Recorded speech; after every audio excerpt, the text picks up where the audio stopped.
What's good, YouTube? It's your man BG Tech Life. As you can see, we got the Samsung Galaxy Z Fold 5 on deck, and it is the month of May.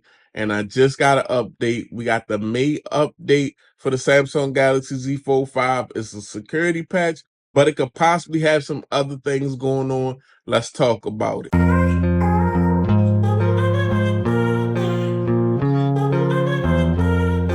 Okay, YouTube. So I got the Verizon variant of the Samsung Galaxy Z Fold 5, and it is May 16th.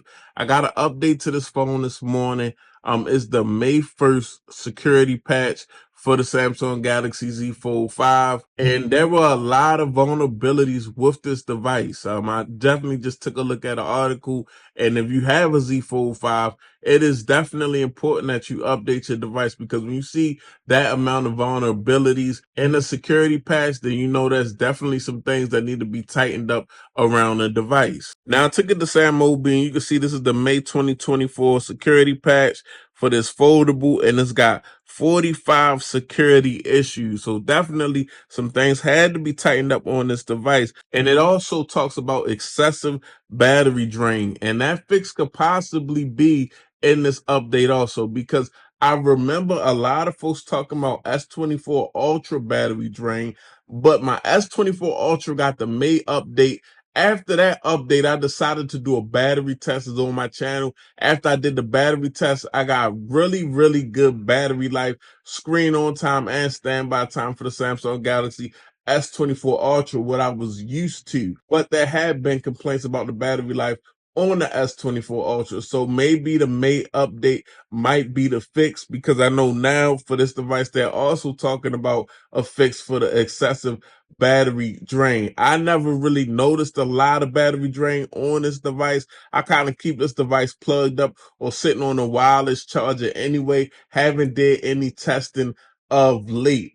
But anyway, with a possible fix for excessive battery drain and also fixing 45 vulnerabilities that could be an issue with this device, you're going to definitely want to go ahead and update to the May patch and not have your device vulnerable. Now, outside of that, my Samsung Galaxy Z Fold 5 has been holding up really well. As you can see, I don't have a case on it. And if I do have a case on it, it's a very minimal case.